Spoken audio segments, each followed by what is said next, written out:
수요일 새벽기도에 오신 여러분들을 주님의 이름으로 환영하고 축복합니다. 오늘은 수요 초대석이 있는 날입니다. 우리 시무장로님 두 분을 모시고 그분들의 어떤 신앙의 여정들과 또 지금 시무장로로 복귀하시면서 가지고 계신 어떤 마음가짐 이런 것들을 함께 듣는 그런 시간을 가지려고 합니다. 많이 사모하시면서 나와주시면 감사하겠습니다. 오늘 저녁 7시 교회 본당에서 진행됩니다. 기도하시겠습니다.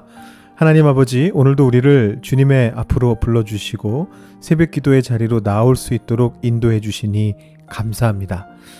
우리의 마음과 우리의 생각만으로는 우리가 정함을 추구할 수도 없고 거룩함에 다가갈 수도 없는 참으로 연약한 몸이지만 그럼에도 불구하고 주님을 의지하게 하시고 주님을 붙잡게 하시고 주님께로 나아올 수 있도록 우리의 마음과 생각을 이끌어 주시는 크신 은총을 인하여 감사를 드립니다. 주님, 이 시간 우리가 주님 앞에 나와서 우리의 마음을 내려놓고 주님의 것들로 채움을 받기를 소망합니다. 오늘 하루를 살아갈 수 있는 힘을 얻게 되기를 소망하고 오늘 하루를 살아갈 지혜를 얻게 되기를 소망합니다. 하나님의 말씀을 통해 깨달음을 주시고 그 깨달음대로 살아나갈 수 있는 힘을 주시고 능력을 주셔서 우리가 오늘 하루도 주님의 거룩하심을 향하여 한 걸음 한 걸음 나아가는 주님의 참된 제자로서의 삶을 살아갈 수 있도록 주님 인도하여 주시옵소서. 오직 주님 붙잡는 저희가 될 수 있도록 주님께서 주의 성령을 우리에게 넉넉하게 부어 주시옵소서. 감사드리며 예수님의 이름으로 기도드립니다. 아멘. 오늘 우리에게 주시는 하나님의 말씀은 구약성경 레위기 11장 24절부터 47절까지의 말씀입니다. 레위기 11장 24절부터 47절까지의 말씀을 봉독하도록 하겠습니다. 이런 것은 너희를 부정하게 하나니 누구든지 이것들의 주검을 만지면 저녁까지 부정할 것이며 그 주검을 옮기는 모든 자는 그 옷을 빨지니 저녁까지 부정하리라.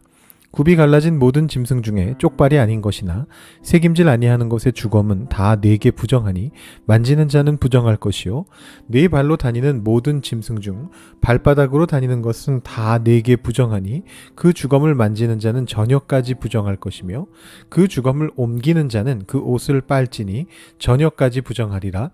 그것들이 네게 부정하니라. 땅에 기는 길짐승 중에 네게 부정한 것은 이러하니 곧 두더지와 쥐와 큰 도마뱀 종류와 도마뱀 부치와 육지 악어와 도마뱀과 사막 도마뱀과 카멜레온이라. 모든 기는 것 중 이것들은 네게 부정하니 그 주검을 만지는 모든 자는 저녁까지 부정할 것이며 이런 것 중 어떤 것의 주검이 나무 그릇에든지 의복에든지 가죽에든지 자루에든지 무엇에 쓰는 그릇에든지 떨어지면 부정하여지리니 물에 담그라. 저녁까지 부정하다가 정할 것이며 그것 중 어떤 것이 어느 질그릇에 떨어지면 그 속에 있는 것이 다 부정하여지나니 너는 그 그릇을 깨트리라. 먹을 만한 축축한 식물이 거기 담겼으면 부정하여질 것이요 그 같은 그릇에 담긴 마실 것도 부정할 것이며 이런 것의 주검이 물건 위에 떨어지면 그것이 모두 부정하여지리니 화덕이든지 화로이든지 깨트려 버리라. 이것이 부정하여져서 너희에게 부정한 것이 되리라. 샘물이나 물이 고인 웅덩이는 부정하여지지 아니하되 그 주검에 닿는 것은 모두 부정하여질 것이요 이것들의 주검이 심을 종자에 떨어지면 그것이 정하거니와 만일 종자에 물이 묻었을 때에 그것이 그 위에 떨어지면 너희에게 부정하리라. 너희가 먹을 만한 짐승이 죽은 때에 그 주검을 만지는 자는 저녁까지 부정할 것이며 그것을 먹는 자는 그 옷을 빨 것이요 저녁까지 부정할 것이며 그 주검을 옮기는 자도 그의 옷을 빨 것이요 저녁까지 부정하리라. 땅에 기어다니는 모든 길짐승은 가증한즉 먹지 못할지니 곧 땅에 기어다니는 모든 기는 것 중에 배로 밀어 다니는 것이나 네 발로 걷는 것이나 여러 발을 가진 것이라. 너희가 먹지 말지니 이것들은 가증함이니라. 너희는 기는 바 기어다니는 것 때문에 자기를 가증하게 되게 하지 말며 또한 그것 때문에 스스로 더럽혀 부정하게 되게 하지 말라. 나는 여호와 너희의 하나님이라. 내가 거룩하니 너희도 몸을 구별하여 거룩하게 하고 땅에 기는 길짐승으로 말미암아 스스로 더럽히지 말라. 나는 너희의 하나님이 되려고 너희를 애굽 땅에서 인도하여 낸 여호와라. 내가 거룩하니 너희도 거룩할지어다. 이는 짐승과 새와 물에서 움직이는 모든 생물과 땅에 기는 모든 길짐승에 대한 규례니 부정하고 정한 것과 먹을 생물과 먹지 못할 생물을 분별한 것이니라. 아멘. 오늘 본문은 어제 본문에 이어지는 레위기 11장의 동물에 대한 분류의 내용입니다. 어제 말씀은 동물들 중에 육상동물들하고 또 물고기들, 새들, 그리고 곤충들까지를 다뤄봤었고요. 우리는 이제 그 내용에 보태가지고 이 11장 전체에 대해서 레위기의 맥락에서 살펴보았습니다. 우리가 이제 하나님의 거룩에 맞닿기 위해서 인간은 자신들의 어떤 속됨의 영역에서 때에 따라서 정함과 부정함을 오가는 삶을 살아간다. 그렇게 말씀드렸습니다.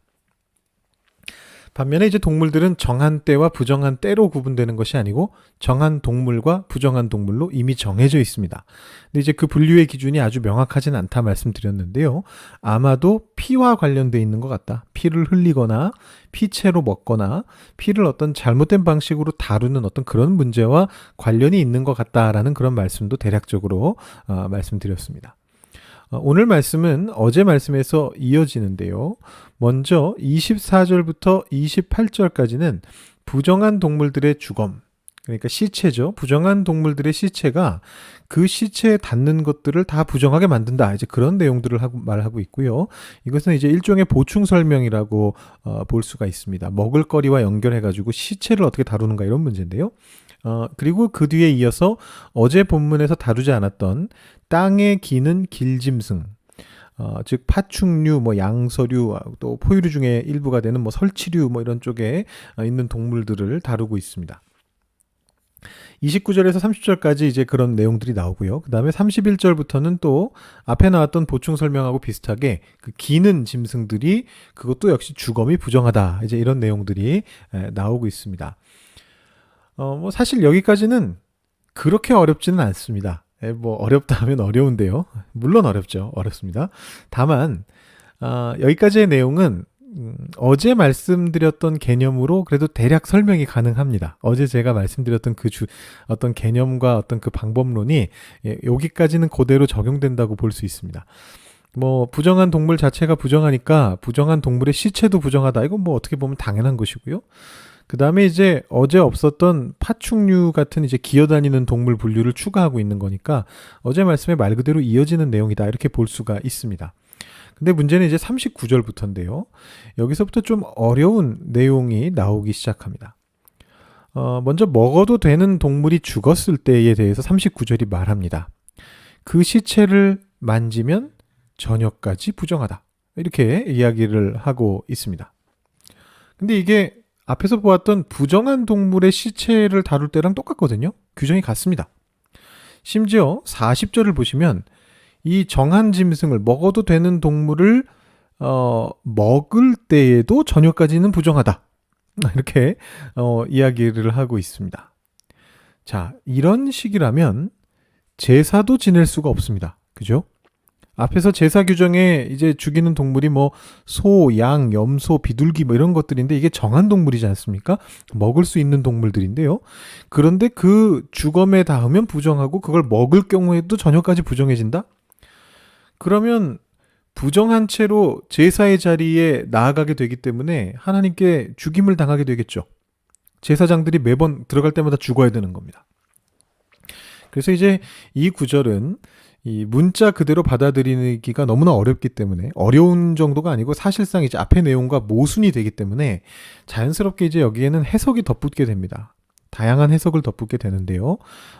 크게 두 가지 해석이 있는데 둘 다 비슷하다고 볼 수 있는데 하나는 이 39절과 40절이 정한 동물이 제사를 위해서 죽은 경우는 제외하고 자연사 했을 때 혹은 사고사 했을 때 자기 수명이 돼서 죽던가 아니면 뭔가의 다른 짐승에게 찢겨 죽거나 이런 경우들 정해진 방법으로 도살당하지 않고 다른 방식으로 죽었을 경우에 대한 규정이다. 이렇게 해석하는 것입니다.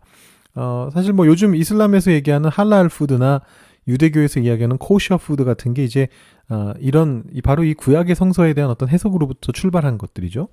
그 다음에 이제 두 번째 해석도 비슷한 얘기인데 조금 더 범위를 좁혀서 딱 제사 때 제사를 지내기 위해서 동물을 잡은 경우를 제외하고는 모든 경우에 고기를 먹을 수가 없다. 식용을 위해서 정한 동물을 잡은 경우에도 저녁까지는 부정한 것이다. 라고 그렇게 이제 해석을 하는 것입니다. 이 두 해석이 이제 뭐 거의 비슷한데요. 사실 조금 문제가 있습니다. 해석이 대충 그렇게 하면은 말은 되는데요. 일단 제사는 지낼 수 있게 되니까 말은 되는데요. 문제는 뭐냐 하면 성경 안에 이와 유사한 다른 율법이 있는가 하면 또 이와 또 전혀 다른 어떤 의미를 가진 율법들이 있습니다. 그러니까 다시 말해서 성경 안에서 율법들 사이에 충돌이 있습니다. 예를 들면은요, 제가 앞에 화면을 한번 보여드리겠습니다. 보시기 편하게. 출애굽기 22장을 보시면요, 소나 양과 같은 정한 동물인데 그게 이제 들에서 짐승에게 찢겨인 경우에는 먹어서는 안 된다. 개에게 주어라. 이렇게 지금 정확하게 그렇게 말을 하고 있습니다. 그리고 또 신명기 14장 21절을 보시면, 그러니까 이제 출애굽기 22장은 사고사한 경우고요. 신명기 14장은 자연사한 경우인데 스스로 죽은 모든 것은 먹지 말아라. 다만 누구한테는 줄 수 있느냐 하면 이스라엘 사람이 아닌 사람에게는 줄 수 있습니다. 객이나 거류하는 객이나 이방인에게는 주든지 팔든지 할 수 있다. 이렇게 이제 이야기를 하고 있습니다. 자, 만약에 이 두 율법을 따르게 된다면 어떻게 되느냐 하면 이스라엘 백성들은 대부분의 고기를 먹을 수가 없습니다. 그래서 제사 자리에 도살한 아주 극소수의 흠없는 동물의 고기만을 식용할 수 있는 거죠. 그런데 이제 레위기 17장으로 가보시면 나중에 우리가 17장에서 보게 되겠습니다만 스스로 죽은 것과 들짐승에게 찢겨 죽은 것, 바로 앞에서 봤던 그 내용인데요. 이것을 먹어도 된다라고 또 그렇게 이야기를 합니다. 이스라엘 사람들이 얼마든지 먹을 수 있다. 본토인도 먹어라. 다만 오늘 우리 11장에서 봤던 것과 유사한 개념으로 저녁까지는 부정해진다 라고 그렇게 이야기를 하고 있습니다. 다른 한편으로 조금 좀 다른 개념이긴 합니다만 신명기 말씀을 보시면요, 이런 표현이 나옵니다. 만일 여기 보시면 소와 양이 있는데요, 그 소와 양을 마음에 원하는 대로 마음껏 먹어라 이렇게 이야기하고 있습니다. 심지어 부정한 자도 얼마든지 먹어도 된다. 그래서 신명기 15장에도 비슷한 얘기인데요. 제사를 못 드리는 흠이 있는 동물이라 할지라도 먹을 수 있는 동물이라면 마음껏 먹어라. 부정한 자나 정한 자나 함께 먹어라. 다만 피만 땅에 쏟아야 된다. 이렇게 말하는 규정이 나오고 있습니다. 자, 여러분 이렇게 얘기를 들어보시니까 그 참 학자들이 난처할 것 같지 않으십니까? 율법에 나오는 규정들이요, 제각각 다릅니다. 근데 문제는 이게 학자들만의 난점이 아니죠. 왜냐하면 우리들 또한 이 서로 다른 규정들을 어떻게 이해하는지 고민해 봐야 되거든요. 그래야 적용을 하죠.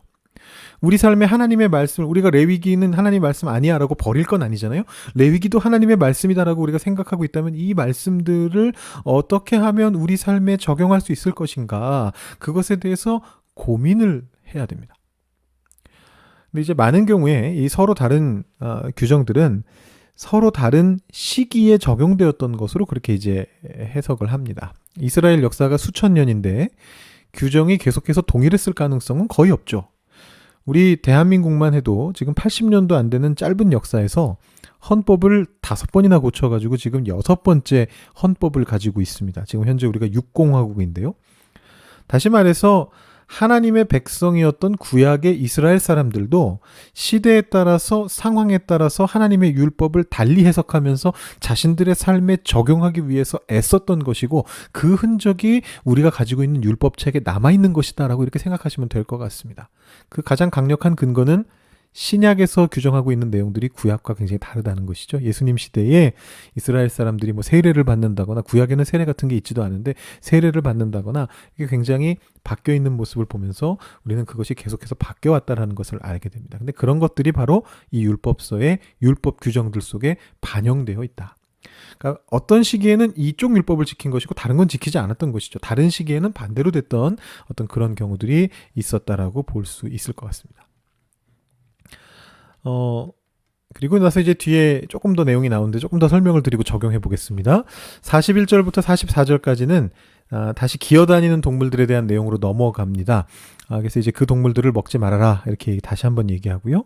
44절에서 이제 44절은 앞의 내용에 연결되면서 또 뒷내용하고도 연결되는 절인데 44절에서 45절로 하면 이제 이게 11장 전체에 대한 결론이 됩니다. 그 뒤에 46절, 47절은 이제 그 다시 제목을 붙여놓는 것이기 때문에 44절과 45절이 바로 결론이다 이렇게 보실 수가 있는데 여기 보시면 뭐라고 나와 있느냐 하면 하나님 당신께서 거룩한 존재시다. 44절에 내가 거룩하다.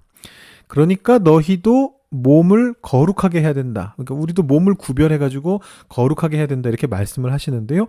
자, 여기에서 보면 조금 구별된 표현이 쓰여지죠. 하나님에 대한 표현과 우리의 인간에 대한 표현이 조금 다릅니다. 그러니까 이제 정함을 통해서 거룩에 닿아야 된다. 제가 어제 말씀드렸던 이제 그런 내용들을 얘기하고 있고 그 말씀을 조금 더 단순화시켜 놓은 말씀이 45절 말씀이죠. 내가 거룩하니 너희도 거룩할지어다.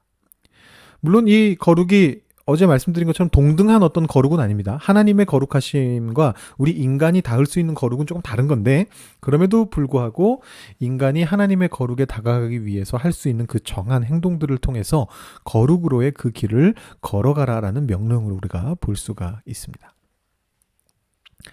그렇다면 오늘 말씀을 우리는 어떻게 적용해 볼 수 있을까요? 저는 이렇게 적용해 볼 수 있다고 생각합니다. 오늘 나오는 율법들의 여러 혼란들은요, 물론 현대를 사는 우리가 당시 상황을 완전히 모르기 때문에 벌어지는 그런 일이기도 합니다만, 더 나아가서 당대의 이스라엘 사람들도 겪었던 일이다라는 것을 생각해 볼 수 있습니다. 그 당시 사람들도 율법이 때에 따라서 바뀌었단 말입니다. 우리는 거룩으로 가기 위해서 정말로 무엇을 해야 하는 것인지 혼란을 겪을 수밖에 없습니다. 오늘 말씀만 봐도 그렇습니다. 스스로 결코 더럽게 되어서는 안 되는 것인가? 아니면 정결한 동물을 먹기 위해서는 일시적으로 부정함을 감수해야 되는 것인가?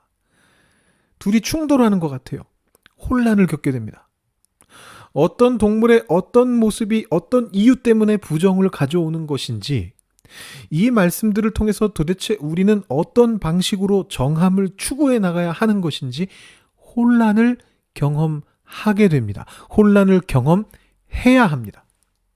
여러분, 혼란을 경험한다라는 것이, 신앙적 혼란을 경험한다라는 것이 결코 나쁜 것만은 아닙니다.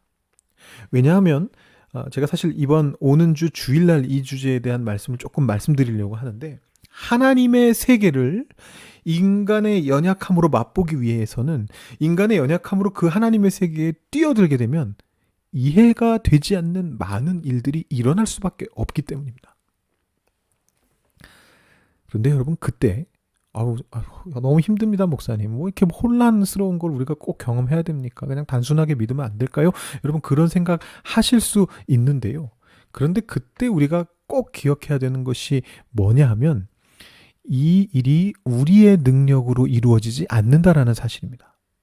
우리의 능력으로 우리가 정하게 되는 것이 아니라는 사실입니다. 만약에 여러분들께서 레위기 말씀을 읽으시면서 이 말씀들을 우리가 지켜내서 우리가 정함을 추구해야 된다라고 생각하신다면 그것은 바로 신약 시대의 바리새인들이 갖고 있었던 바로 그 잘못을 똑같이 범하는 것입니다.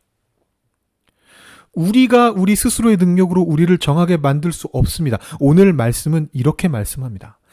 내가 거룩하니 너희도 거룩할지어다. 하나님은요, 너희는 거룩하여라, 거룩해야만 하기 때문이다 라고 그렇게 말씀하지 않으십니다. 하나님은 분명하게 이렇게 말씀하십니다. 내가 거룩하니 너희도 거룩할지어다. 하나님을 앞세우고 우리의 정결을 추구해야 된다는 거예요. 여기 있는 말들을, 율법들을, 명령들을 우리가 그냥 잘 지켜냄으로써 우리가 정결하게 되는 것이 아니고 하나님께서 먼저 거룩하신 존재로 우리 앞에 서 계시다는 것을 믿고서 그 하나님을 따라감으로써 우리가 우리의 정결을 추구해야 된다는 것을 하나님이 우리에게 분명하게 말씀해주고 계십니다. 이 내가 거룩하니 너희도 거룩할지어다의 앞의 말씀도 그 말씀을 하고 계세요. 나는 너희의 하나님이 되려고 너희를 애굽 땅에서 인도하여 낸 여호와라.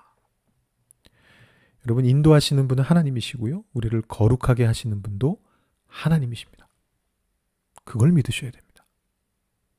어떤 규정이 여러분들을 거룩하게 만들지 못합니다. 심지어는 구약 시대에도 그랬습니다. 하나님이 거룩한 분이시고 그 거룩한 하나님이 우리의 하나님이 되어주시고 우리를 인도하여 가시기 때문에 우리가 거룩으로의 길을 갈 수 있는 것입니다. 여러분, 우리 삶 속에서 무엇이 정결한 삶인가? 과연 부정을 어디까지 멀리해야 하는가? 고민될 때가 있을 것입니다. 우리의 삶의 모습을 돌아보면 전혀 정결해 보이지 않아서 절망스러울 때도 있을 것입니다. 그러나 하나님께서 우리를 인도하시고 우리에게 당신의 거룩함을 부어주셔서 마침내는 이 정함과 부정함을 계속해서 왔다 갔다 하던 끝에 우리의 삶이 거룩에 가까워지는 때가 오게 될 것입니다. 여러분, 그것을 보면서 하나님 손 붙잡고 나아가시기를 바랍니다.